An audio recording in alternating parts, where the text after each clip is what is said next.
Hey guys, what's up everyone? Welcome back to the channel. This is Shivam Dwivedi and you are watching Economics Easy है। दोस्तों आज हम start करने वाले अपना नया chapter that is chapter number 9 industry and infrastructure. यानी देखो आपने एक चीज नोटिस की, चैप्टर 8 के अंदर हमने एग्रीकल्चर के बारे में पढ़ा, चैप्टर 9 के अंदर इंडस्ट्री, तो समझो चैप्टर नंबर 10 सर्विस सेक्टर के ऊपर होगा। ठीक है, इस तरह से हमारी सीक्वेंस चलेगी और इसके अंदर हमें ये सारे के सारे टॉपिक्स पढ़ने हैं। और मैं आपको विश्वास दिलाता हूँ कि अगर आपने ध्यान से इस पूरी सीरीज को देखे तो एक एक टॉपिक मैं आपको क्लियर करवा दूंगा 100%, एक एक टॉपिक। और ये हम रमेश सिंह को कवर कर रहे हैं पूरी की पूरी। ठीक है, 21 के 21 चैप्टर पूरे हम कवर करते हुए चलेंगे।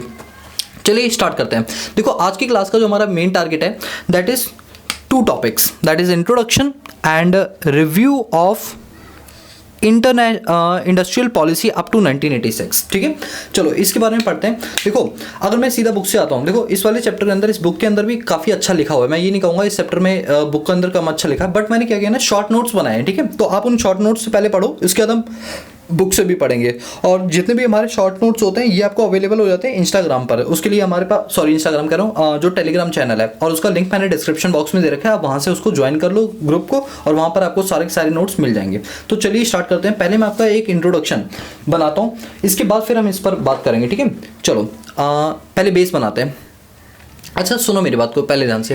देखो जब हमारा देश आज़ाद हुआ था, यानी at the time of independence, उस टाइम पर पता है हम बहुत ज़्यादा पीछे हो गए थे। क्योंकि भाई साहब 190 साल, मतलब अप्रॉक्सीमेटली हम उसको 200 साल बोल लेते हैं, 200 ईयर्स तक अंग्रेजों ने हम पर शासन किया और उन्होंने अपने फ़ायदे के लिए इंडिया का एक्सप्लॉयटेशन किया। कहते हैं ना India is a hub of raw material. India को उन्होंने प्राइमरी गुड्स का एक्सपोर्टर बना दिया था और फिनिश गुड्स का इम्पोर्टर बना दिया था। तो जब अंग्रेज लोग हमारे देश को छोड़ कर गए तो उन दिनों पर क्या हुआ, कहते हैं ना कि बारिश आना और पानी भरना गलत नहीं होता, लेकिन बारिश बंद हो जाने के बाद जो कीचड़ फैलता है वो बहुत बर्बादी करता है। यानी अंग्रेज जब तक थे तब तक कोई दिक्कत नहीं थी, मतलब थी उतनी नहीं, लेकिन जब वो चले गए तब हमने देखा कि भाई हमारे साथ वो क्या करके गए। तो हमने वहां पर देखा कि भाई साहब जो हमारा हंगर लेवल है वो बहुत ज़्यादा हाई था। हंगर लेवल का मतलब है जो भुखमरी की जो सिचुएशन है वो बहुत ही ज़्यादा हाई थी, भुखमरी की सिचुएशन। ठीक है, दूसरा जो पॉवर्टी है, गरीबी है, वो बहुत ज़्यादा मैसिव स्केल पर थी। मतलब गरीबी तो इतनी थी कि हर व्यक्ति देखा जा रहा था कि वो बीपीएल में, बिलो पॉवर्टी लाइन के अंदर है। गरीबी बहुत ज्यादा बढ़ गई थी।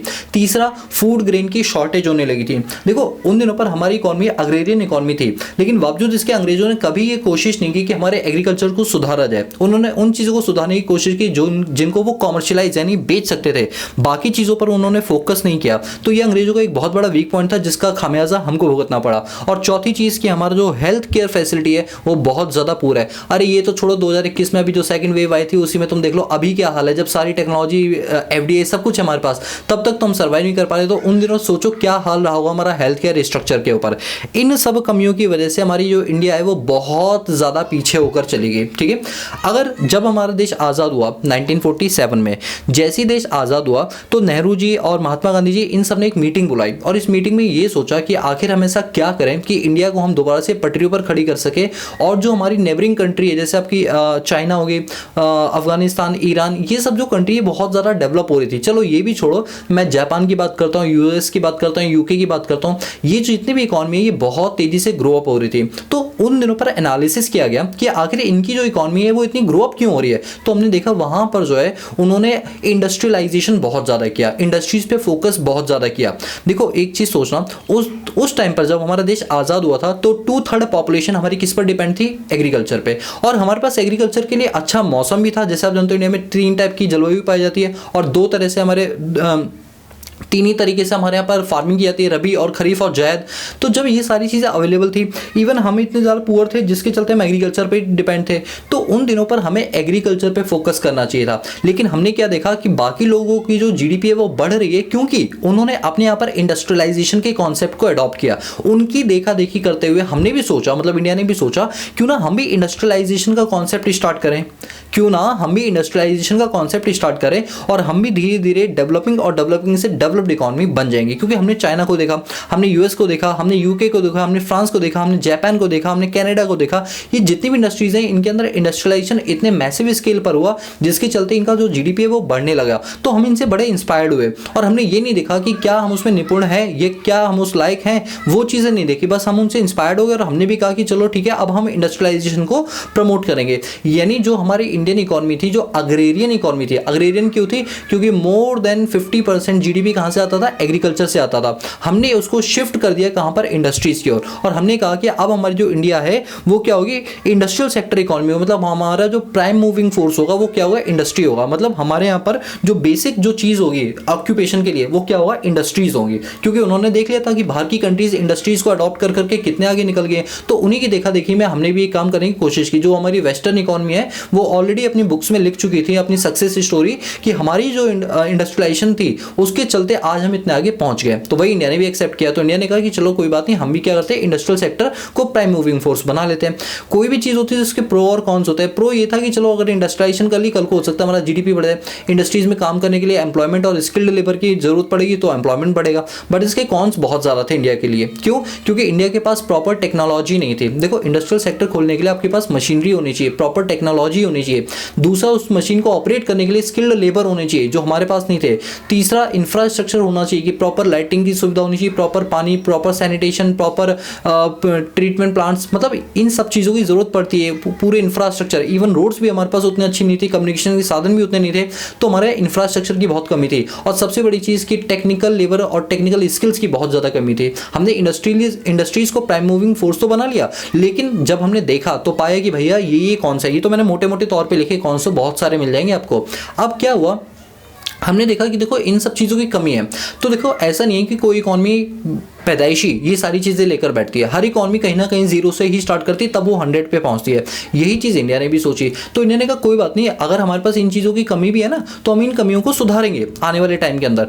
इनके लिए क्या बनाए? प्लान्स बनाए गए, छोटे छोटे प्लान्स बनाए गए जिनको हम बोलते हैं इंडस्ट्रियल पॉलिसी रेजोल्यूशन। मैं रिपीट कर दूं, जो छोटे छोटे प्लान्स बनाए गए इंडस्ट्रीज को प्रमोट करने के लिए उनको बोलते हैं इंडस्ट्रियल पॉलिसी रेजोल्यूशन। हमने कुल अभी तक देखा जाए तो 8 प्लान बनाए। कितने प्लान्स बनाए? 8 प्लान बनाए। और आप यहां देख सकते हो आईपीआर मैंने शॉर्ट में लिखा है, समझ रहे हैं, इंडस्ट्रियल पॉलिसी रेजोल्यूशन।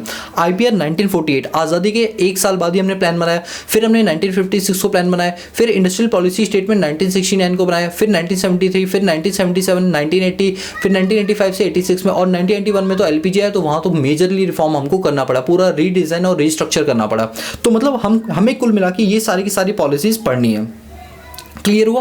मतलब आपको पता होना चाहिए जो हम चैप्टर पढ़ रहे हैं उसके पीछे का रिलेवेंस क्या है। तो अभी तक हमने क्या देखा? हमने अभी तक ये देखा कि इंडिया जब देश आज़ाद हुआ था तो वो बाकी कंट्रीज को देख रहा था कि वो डेवलप्ड कैसे हो गए। तो जब हमने इसका कंक्लूजन निकाला तो ये पाया कि उनकी डेवलपमेंट के पीछे का सबसे बड़ा राज है कि उन्होंने अपनी प्राइम मूविंग फोर्स इंडस्ट्रीज को बनाया। तो क्यों ना हम भी इंडस्ट्रीज को प्राइम मूविंग फोर्स बना के उसी रास्ते पर चले और हम भी क्या बन जाएंगे? डेवलप्ड इकोनॉमी बन जाएंगे। लेकिन जब हमने देखा रियलिटी में कि हम कहाँ एग्जिस्ट करते हैं तो हमने देखा कि हमारे पास टेक्नोलॉजी की कमी है, स्किल्ड लेबर की कमी है, इंफ्रास्ट्रक्चर की कमी है, टेक्निकल स्किल लेबर की कमी है।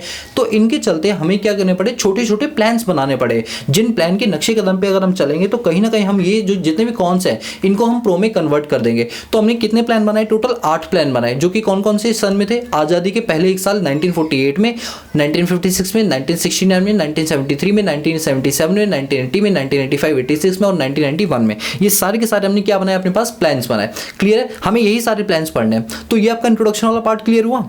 इंट्रोडक्शन क्लियर है? अब जरा हम बुक से इंट्रोडक्शन पढ़ते हैं। देखो बुक में क्या दे रखा है। देखो अब आपने अपना बेस बना लिया ना, तो बुक देखो आपको कितनी इजी लगेगी। खुद पढ़ना आप लोग, ठीक है? आप लोगों के पास रमेश सिंह होगी, नहीं भी है तो चलो ये नोट्स जो मैंने दिए इनसे भी आप काम कर सकते हो। लेकिन अगर रमेश सिंह है आपके पास तो ये बहुत ही अच्छी चीज़ है, क्योंकि रमेश सिंह ने बहुत ज़्यादा चीज़ों को कॉम्प्रिहेंसिव वे में बताया हुआ है। इसको पढ़ लेने का इकोनॉमिक्स को कहीं से भी करोगे आपको हर चीज़ अच्छे से समझ आ जाएगी, ठीक है? मैं तारीफ नहीं कर रहा, लेकिन जो चीज़ मैंने खुद ने रियलाइज़ की वो चीज़ मैं आपको बता रहा हूँ, ठीक है? चलो यहाँ देखो, यहाँ पर इंट्रोडक्शन में लिखा है कि बहुत सारी जो वेस्टर्न इकोनॉमी है उन्होंने ऑलरेडी अपनी सक्सेस स्टोरी में ये बताया कि वो सक्सेस पर इसलिए पहुंची क्योंकि उन्होंने इंडस्ट्रियलाइजेशन का कॉन्सेप्ट अपने यहाँ पर चलाया, जिसकी वजह से उनके यहाँ पर ग्रोथ और डेवलपमेंट जो है वो हो पाई। इस बात को देखते हुए जब इंडिया इंडिपेंडेंट हुआ तो उसने ये डिक्लेयर किया कि आने वाले टाइम के अंदर हम भी क्या करेंगे? इंडस्ट्रियलाइजेशन को ही बढ़ावा देंगे। लेकिन जब हमारा देश आज़ाद होता उस टाइम पर हमारे पर पॉवर्टी, गरीबी बहुत ज़्यादा थी, shortage of food grain production बहुत ज़्यादा था और हेल्थ केयर इंफ्रास्ट्रक्चर हमारा बहुत ही ज़्यादा वीक था। तो इनके चलते अब हमने कहा कि चलो कोई बात नहीं, अगर हमें ये सारी चीज़ें सुधारनी है तो इसके लिए हमें इंडस्ट्रियलाइजेशन करना पड़ेगा और हमने इंडस्ट्रीज को अपना क्या बनाया, प्राइम मूविंग फोर्स बनाया। लेकिन जब हमने इंडस्ट्रीज को प्राइम मूविंग फोर्स बनाया तो हमने ये देखा कि उन दिनों पर हमारा इंफ्रास्ट्रक्चर, साइंस एंड टेक्नोलॉजी और जो एजुकेशन, इन सभी सेक्टर्स के अंदर हम बहुत ही ज़्यादा पीछे थे। हमने देखा कि चलो कोई बात नहीं, जो अंग्रेजों ने हमारे साथ 150 साल, वैसे 150 लिखा है 200 समझो, 200 साल तक राज करके हमारा एक्सप्लॉयटेशन किया। अब वो समय आ गया जब हमें अपने रिवाइवल स्टेज पर जाना पड़ेगा। ठीक है, अब क्या किया इंडिया ने अपने पास प्राइम मूविंग फोर्स किसको बना लिया, बताओ प्राइम मूविंग फोर्स किसको बना लिया, एग्रीकल्चर से शिफ्ट करके इंडस्ट्रियल सेक्टर को प्राइम मूविंग फोर्स बना लिया। ये आप बखूबी चैप्टर नंबर 8 में पढ़ चुके हो। ठीक है, इसके बाद क्या हुआ, अब देखो एक चीज सोचो कि जब हमारा देश आजाद हुआ था तो उसके पीछे, गुलामी के पीछे क्या रीजन था? क्या आप लोग कमेंट सेक्शन में बता सकते हो कि हमारे देश को गुलाम क्यों बनाया गया था और गुलामी बना के हमसे क्या क्या चीजें करवाएगी? शॉर्ट में बताना, 1-2 पैराग्राफ के अंदर ही बता देना, ज्यादा लंबा चौड़ा पॉइंट मत लिखना, हो सके तो 2-4 पॉइंट में निपटा दो। ठीक है, सुनो, बात ये थी कि जब अंग्रेजों ने हम पर शासन किया तो हमने ये देखा कि एक ईस्ट इंडिया कंपनी नाम की एक कंपनी हमारे यहाँ पर खुलती है और वो टेक्सटाइल इंडस्ट्री में काम करती है। धीरे धीरे हमारे हमसे वो प्रोडक्ट हमको बेच के हमें उसका आदी बना दिया, बाद में उसका हाई रेट चार्ज करने लगे और हमारे रिसोर्सेज का एक्सप्लॉयटेशन करने लगे। ये सब क्यों हुआ? बिकॉज हमारे दरवाजे ओपन थे ताकि कोई भी बाहर की कंपनी इंडिया में आ सकती है। तो ऐसे में जब हमारा देश आज़ाद हुआ, ये मैं बात बताऊँ 1947 की, तो भाई साहब दरवाजे पूरी तरह से लॉक कर दिए गए और कहा कोई भी इंडिया की कंपनी ना तो बाहर जाएगी और ना ही बाहर की कोई कंपनी इंडिया में आएगी। अब ऐसे में क्या दिक्कत हुई? अब दिक्कत ये हुई कि गवर्नमेंट ने पूरी तरह से कान पकड़ चुकी थी, प्राइवेटाइजेशन तो बिल्कुल नहीं होने देंगे। मतलब प्राइवेट सेक्टर के हाथों में अगर इकोनॉमी चली गई ना तो दिक्कत हो जाएगी। जैसे एडम स्मिथ क्या बोलते थे कि प्राइवेटाइजेशन होने दो, खुला छोड़ दो, जिसको जो काम करना है वो अपने अकॉर्डिंग करे। और इसी के चलते क्या हुआ था, एडम स्मिथ की थ्योरी फेल हुई थी 1930 में, जब अमेरिका में क्या था, ग्लोबल डिप्रेशन आया था। फिर तभी कार्ल मार्क्स आए थे, उन्होंने क्या कहा था कि गवर्नमेंट का थोड़ा बहुत कंट्रोल होना चाहिए ताकि सोसाइटी के अंदर सोशल वेलफेयर बना रहे। इस बात को सोचते हुए जो महात्मा गांधी की पूरी टीम थी, उन्होंने कहा कि भाई ऐसा है कि अब हम ये चाहते हैं कि जो भी इंडस्ट्री खुले उनके अंदर, जैसे ईस्ट इंडिया कंपनी में प्राइवेट सेक्टर का डोमिनेंट रोल था, इसी वजह से उन्होंने हमें गुलाम बना लिया। तो ये गलती अब हम दोबारा नहीं करेंगे। अब कोई भी कंपनी अगर बनाएगा तो वो गवर्नमेंट की परमिशन से ही बनाएगा, यानी एक तरह से उन्होंने रिजर्वेशन पॉलिसी अपनाई। ठीक है, और लाइसेंसिंग पॉलिसी को उन्होंने बढ़ावा दिया। और तीसरी सबसे बड़ी बात ये बोली कि कोई बात नहीं, अगर कोई इंडस्ट्री ओपन करनी है तो वो गवर्नमेंट ही खोलेगी।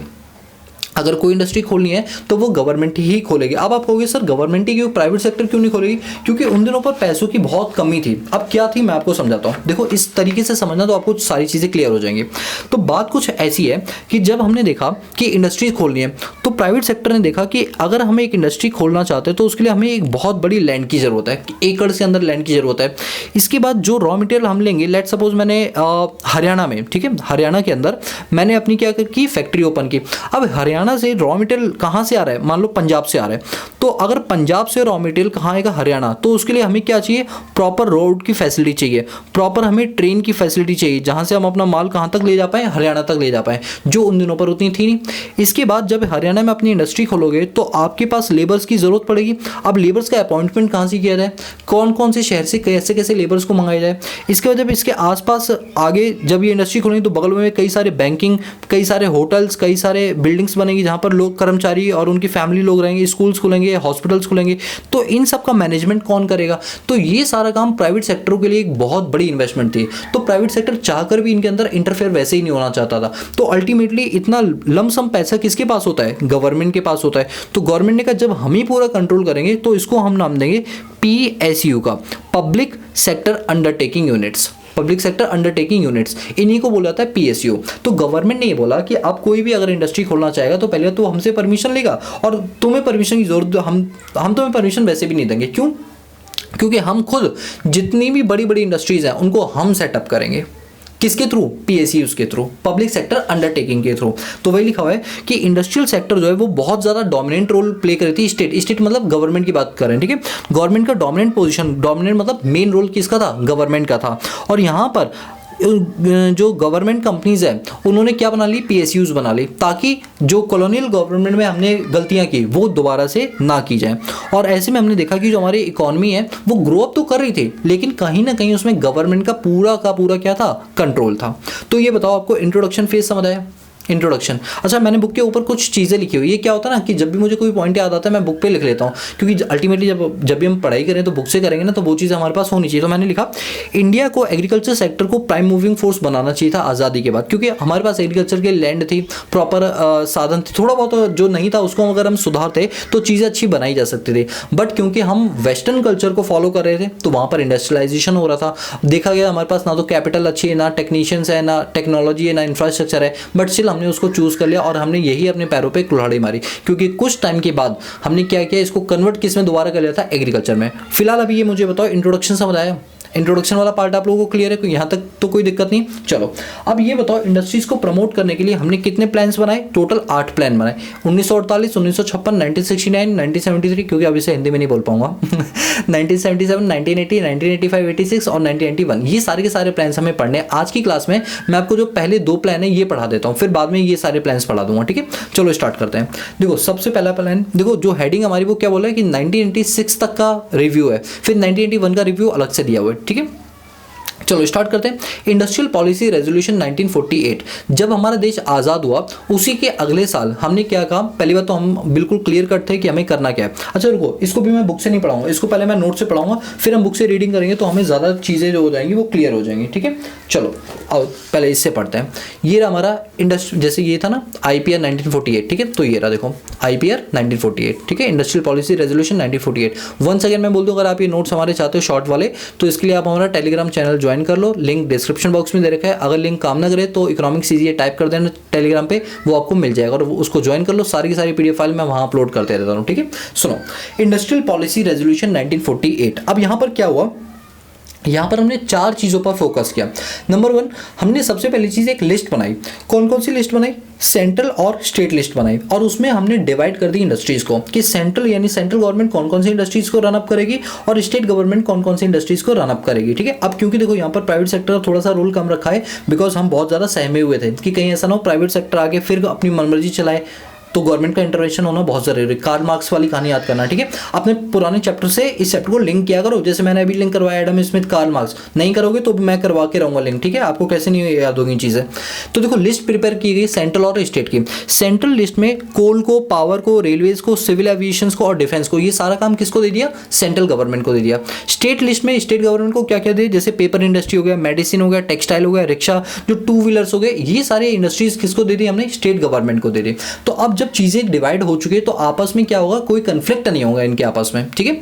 दूसरा, हम बहुत क्लियर कट हो चुके थे कि हमें मिक्स्ड इकोनॉमी का कॉन्सेप्ट चलाना है, क्योंकि प्रोफेसर JM केनीज ने कहा था कि अगर हम मिक्स्ड इकोनॉमी चलाते तो ये एक हाइब्रिड सिस्टम होता है जिसमें कार्ल मार्क्स की भी थ्योरी काम कर जाती है और एडम स्मिथ की भी थ्योरी काम कर जाती है। और कुछ टाइम बाद इसको WTO ने भी अप्रूव कर दिया था। आपको याद है ना, जब मैंने आपको चैप्टर नंबर 1 पढ़ाया था तो उसमें बताया था। तो हम पूरे क्लियर कट थे अपने पास कि हम कौन सी इकोनॉमी चूज करेंगे? मिक्स्ड इकोनॉमी को ही चूज करेंगे।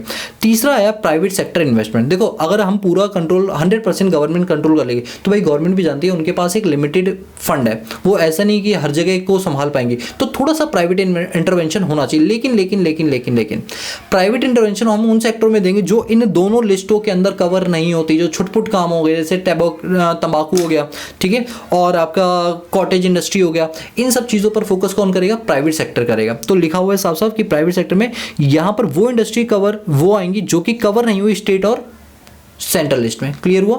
और साथ में प्राइवेट सेक्टर जब कोई इंडस्ट्री ओपन करेगी तो पहले गवर्नमेंट से परमिशन लेनी पड़ेगी, यानी लाइसेंस लेना पड़ेगा। बिना लाइसेंस के आप काम नहीं कर सकते हो, वरना तुम कभी ईस्ट इंडिया कंपनी बन जाओगे कुछ पता नहीं। देखो दोस्तों, लॉजिक के साथ पढ़ना कि लाइसेंस के बारे में क्यों बोला होगा, क्योंकि हम बहुत डरे और सहमे हुए थे कहीं कोई ईस्ट इंडिया कंपनी की तरह हरकत ना कर बैठे और हमें फिर से गुलाम बना ले। तो प्राइवेट सेक्टर को खोलने से मना नहीं किया। पहली बात बोलोगे आप इन दोनों को छोड़ के बाकी इंडस्ट्रीज में खोल सकते हो, बट साथ में आपको हमसे परमिशन यानी लाइसेंस लेना पड़ेगा। लाइसेंस लोगे तो परमिशन के लिए हमारे पास आओगे, हम तुम्हारा पूरा प्रोजेक्ट की रिपोर्ट का एनालिसिस करेंगे, उसके बाद हम तुम्हें परमिशन देंगे अगर लगा तो। चौथा, रिव्यू एवरी 10 ईयर। और जो ये हमने पॉलिसी बनाई 1948 की, इसको हर 10 साल पर हम रिव्यू करेंगे और देखेंगे कि उसमें किन किन चीजों पर सुधार की और भी ज्यादा हमें जरूरत है। इसको बोला गया रिव्यू एवरी 10 ईयर। हर 10 साल में क्या करेंगे? रिव्यू करेंगे। दोस्तों अभी बंद करो अपनी, प्लीज प्लीज प्लीज आइज बंद करो और मेरी बात को ध्यान से सुनो मैं क्या बोल रहा हूँ। इंडस्ट्रियल पॉलिसी रेजोल्यूशन आज़ादी के अगले साल यानी 1948 के अंदर आया, जिसके अंदर हमने 4 काम किया। आइज क्लोज करो अपनी, आइज क्लोज करो। नंबर 1 प्रिपेयर किया लिस्ट, हमने 2 लिस्ट बनाई, सेंट्रल लिस्ट और स्टेट लिस्ट। हमने कुछ इंडस्ट्री सेंट्रल को अलॉट कर दी और कुछ इंडस्ट्री स्टेट गवर्नमेंट को अलॉट कर दी। दूसरा, हम बहुत क्लियर करते हैं कि हमें कौन सी इकोनॉमी चूज करनी है, मिक्स्ड इकोनॉमी, जिस कॉन्सेप्ट को प्रोफेसर जेएम केनीज ने 19th सेंचुरी के अंदर इवॉल्व किया था। तीसरा, अगर हम प्राइवेट सेक्टर को इन्वेस्टमेंट करने का मौका देंगे तो हम उन्हीं इंडस्ट्रीज में मौका देंगे प्राइवेट सेक्टर को जो कि सेंट्रल और स्टेट के अंदर कवर नहीं होती, और साथ ही साथ कोई भी प्राइवेट सेक्टर में इंडस्ट्री खोलेगा तो पहले उसे प्रायर अप्रूवल लेना पड़ेगा गवर्नमेंट से, अपनी स्टेट से भी और सेंट्रल से भी, जिसको बोलते हैं लाइसेंसिंग पॉलिसी।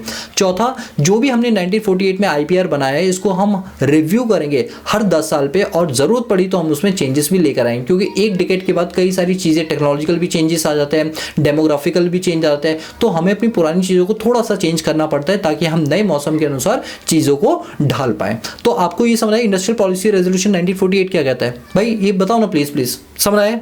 कंफर्म ना? चल सकता हूँ? चलो ठीक है, अब आपने बोला तो चलते हैं आगे। अब जरा बुक से रीडिंग लगाते हैं साथ के साथ।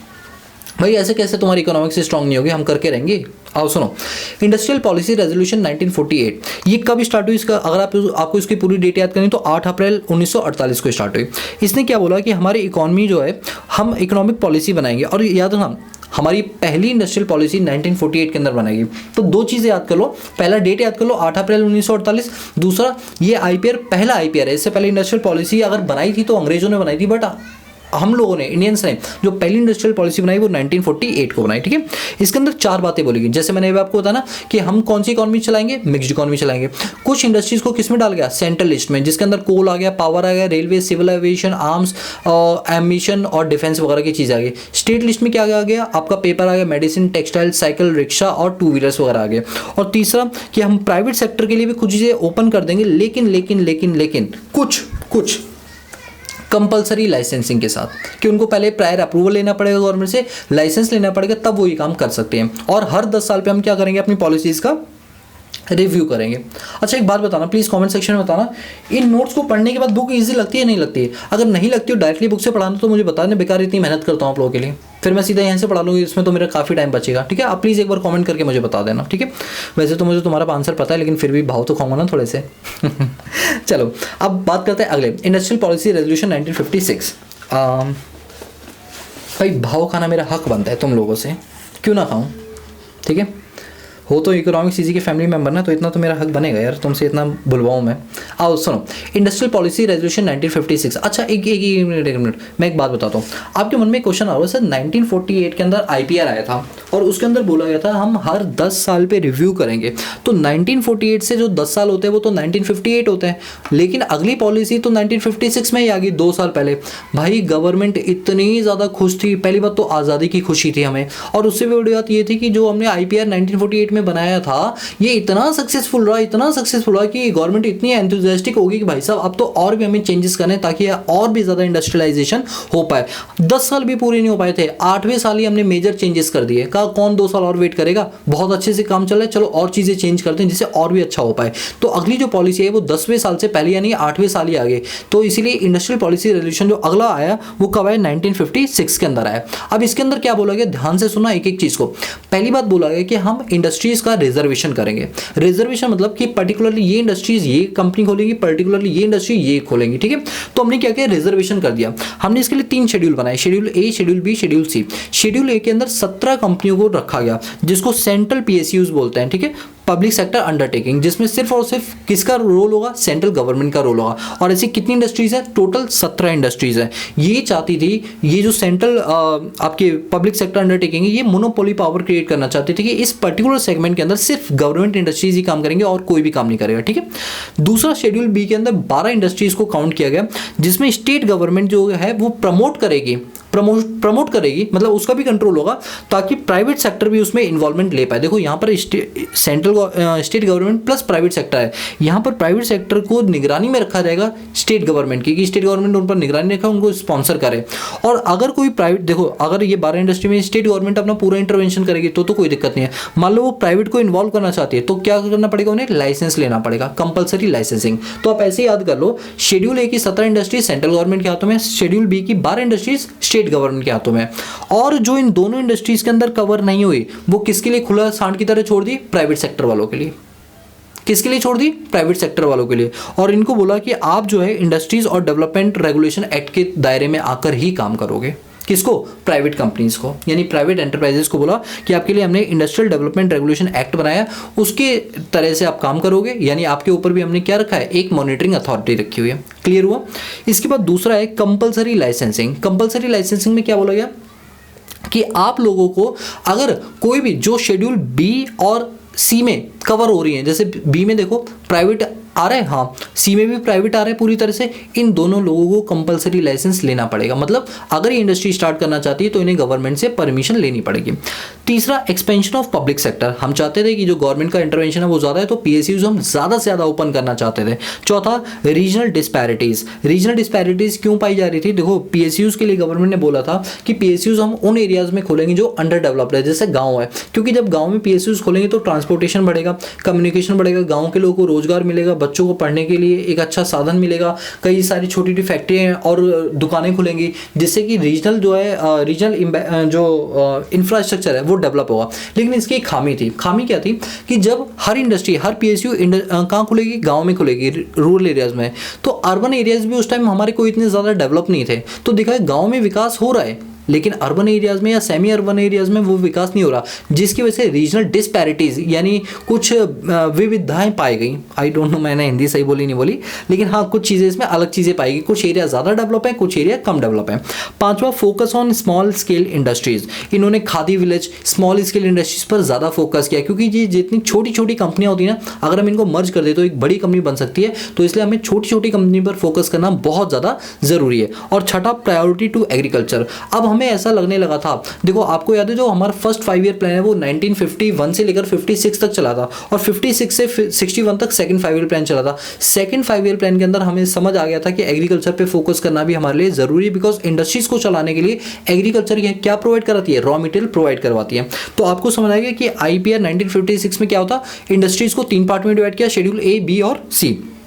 शेड्यूल ए की 17, शेड्यूल बी की 12 और शेड्यूल सी में प्राइवेट एंटरप्राइज। कंपलसरी कर दिया गया था लाइसेंस को, पब्लिक सेक्टर अंडरटेकिंग यूनिट बहुत ज़्यादा खोली जाती थी, रीजनल डिस्पैरिटीज पाई जा रही थी, फोकस किया गया था स्मॉल स्केल इंडस्ट्रीज पर, और जो हमारी एग्रीकल्चर है उसको प्रायोरिटी दी गई। क्लियर है? चलो अब एक बार हम बुक से भी रीड लगा लेते हैं। देखो बुक में ये चीज़ यहाँ पर दे रखी है, इंडस्ट्रियल पॉलिसी रेजोल्यूशन 1956। ध्यान से पढ़ना है क्या लिखा हुआ है, अब आपको पूरी एक एक चीज़ क्लियर होगी। यहाँ पर साफ साफ लिखा हुआ है कि भाई पहली बात तो ये है कि पहले हमें 10 साल के अंदर ये पॉलिसी लानी थी, लेकिन हम 8वें साल ही ले आए, क्योंकि गवर्नमेंट ने देखा कि जो हमारी इंडस्ट्रियल चीज़ें हैं वो बहुत अच्छे तरीके से काम कर रही हैं। तो इन्होंने क्या बोला, पहला रिजर्वेशन ऑफ इंडस्ट्री। शेड्यूल ए में 17 इंडस्ट्रीज आएंगी जिस पर किसका कंट्रोल होगा? सेंट्रल पब्लिक सेक्टर अंडरटेकिंग्स का हो। इसके बाद शेड्यूल बी के अंदर 12 इंडस्ट्रीज आएंगी जिन पर कंट्रोल किसका हो? स्टेट गवर्नमेंट स्पॉन्सरशिप लेंगी, और इसके अंदर किसको इन्वॉल्व करेंगे? प्राइवेट सेक्टर को, लेकिन कंपलसरी लाइसेंसिंग के साथ, क्योंकि इसमें प्राइवेट सेक्टर है तो कंपलसरी लाइसेंसिंग इसमें जरूरी है।